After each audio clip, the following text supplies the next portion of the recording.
자동문 당연히 스르륵 열릴 줄 알았는데 쿵 하고 부딪혔다? 와, 생각만 해도 진짜 아찔하죠.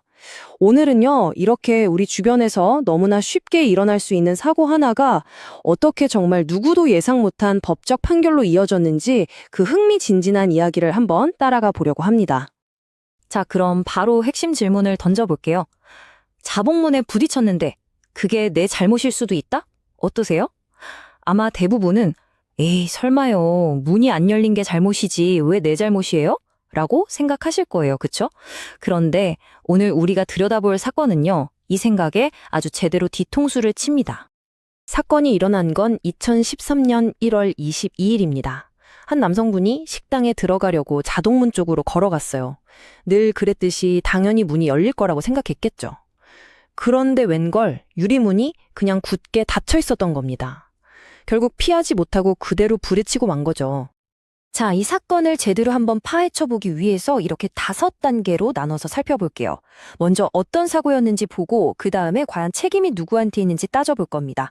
건물 쪽 책임, 그리고 다친 사람의 책임은 각각 어땠는지, 그리고 대망의 최종 판결은 어땠는지 같이 한번 가보시죠. 자, 그럼 첫 번째, 예기치 못한 사고입니다. 정말 평범하게 그지없던 한 순간이 어떻게 부상으로까지 이어졌는지 그 사고의 시작부터 자세히 들여다보겠습니다. 이 사고로 다치신 분은 67세 남성이었어요. 가만히 서 있던 유리문에 부딪히면서 오른쪽 눈꺼풀이랑 눈 주변이 찢어지고 멍이 드는 그런 상처를 입게 된 거죠. 바로 이 부상 때문에 이 사건이 법정까지 가게 된 겁니다. 두 번째 파트입니다. 바로 책임의 문제. 이렇게 자동으로 움직여야 할 기계가 갑자기 말을 안 들었다. 이럴 때 도대체 누구를 탓해야 할까요? 건물을 아니면 그걸 이용한 사람을? 이게 바로 핵심 쟁점입니다. 이 사건을 이해하려면 주의 의무라는 법률 용어를 알아야 하는데요. 어렵지 않아요. 아주 간단하게 말해서 건물 주인은 자기 건물에 오는 손님들이 안전하게 시설을 이용할 수 있도록 잘 관리해야 할 의무가 있다. 바로 이겁니다. 자, 그럼 세 번째. 먼저 건물 쪽의 책임을 한번 따져보죠. 도대체 건물 관리에 무슨 문제가 있었길래 이런 사고가 났을까요? 조사를 해보니까요. 건물 쪽에 문제가 한두 가지가 아니었습니다. 일단 자동문 센서가 사람을 감지하는 거리가 1.5m밖에 안 됐어요. 너무 짧죠. 그리고 출입구 조명도 침침했고요. 심지어 자동문이라고 붙여놓은 스티커는 너무 작아서 이게 잘 보이지도 않았고 그 외에 다른 안전표지는 아예 없었습니다. 정말 총체적 난국이었던 거죠. 이런 증거들이 차고 넘치니까 당연히 처음에는 이런 결론이 나왔습니다. 아, 건물 소유주가 시설 안전관리를 제대로 안 했네. 딱 여기까지 들으면 당연히 건물 잘못이 크지 싶으시죠? 그쵸? 그런데 말입니다. 과연 이게 100% 건물 책임이었을까요? 여기서부터 이야기가 아주 흥미로운 방향으로 확 꺾입니다. 네 번째, 바로 피해자의 책임입니다. 법원은요, 이 사건을 그냥 건물주 잘못으로 끝내지 않았어요. 다친 사람, 즉 피해자 본인의 행동에도 분명히 책임이 있다고 본 거죠. 이걸 법률 용어로 과실상계라고 부릅니다. 이게 무슨 말이냐면요. 결국 안전에 대한 책임은 한쪽에만 있는 게 아니라 양쪽 모두에게 있다는 거예요. 건물은 안전한 환경을 만들 의무가 있고 방문객은 방문객대로 자기 앞을 잘 살피고 조심해야 할 의무가 있다. 이겁니다. 법원이 피해자의 행동을 어떻게 봤냐면요. 우선 이분은 스스로를 충분히 보호할 수 있는 67세 성인이었다. 그리고 사람이 걸어갈 때는 당연히 앞을 잘 봐야 하는 기본적인 의무가 있다. 이렇게 전제했어요. 그런데 이분은 자동문이 열리는지 안 열리는지 눈으로 확인도 안 하고 그냥 걸어 들어갔다는 거죠.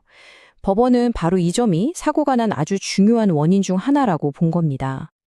자, 드디어 마지막입니다. 5번째, 최종 판결. 그렇다면 법원은 이 양측의 책임을 과연 어떻게 나눴을까요? 정말 궁금하시죠? 네, 이 사건의 진짜 하이라이트죠. 건물과 피해자, 이 둘의 과실 비율이 과연 몇 대 몇으로 나왔을까요? 결과를 보시면 정말 깜짝 놀라실 겁니다. 법원은 피해자의 과실을 무려 70%, 그리고 건물주의 과실을 30%로 봤습니다. 네, 잘못 들으신 게 아니에요. 자동문이 안 열린 건 분명 건물 잘못인데 거기에 부딪힌 사람 책임이 2배 더 넘게 크다고 판단한 겁니다. 이 70%라는 숫자가 의미하는 건 이거예요. 법원은 피해자가 정말 조금만 더 앞을 잘 봤더라면 이건 충분히 피할 수 있는 사고였다. 이렇게 본 거죠. 그래서 이 사고의 더 큰 책임은 결국 피해자 자신에게 있다. 이렇게 결론 내린 겁니다. 그리고 이 과실 비율은 실제 돈 문제, 그러니까 보상금에도 그대로 적용됐습니다. 전체 손해액이 얼마가 됐든 거기서 피해자 책임분 70%를 빼고 나니까 결국 건물주가 줘야 할 최종 위자료는 70만 원에서 100만 원 정도가 적당하다. 이렇게 결론이 난 거죠. 자, 그래서 이 사건이 우리에게 알려주는 가장 중요한 메시지가 바로 이겁니다. 법의 관점에서 볼 때 안전이라는 건 어느 한쪽이 일방적으로 짊어지는 게 아니라는 거죠. 관련된 모두가 함께 지는 공동의 책임이라는 사실, 이걸 꼭 기억해야 합니다. 이 판결 곰곰이 생각해보면 우리 모두에게 아주 의미심장한 질문 하나를 던집니다. 모든 게 점점 더 자동화되고 편리해지는 세상에서 살고 있잖아요, 우리. 그런데 이런 편리함에 그냥 기대기만 할 게 아니라 우리 스스로 주변을 살피고 조심해야 할 책임. 과연 그 책임은 어디까지일까요?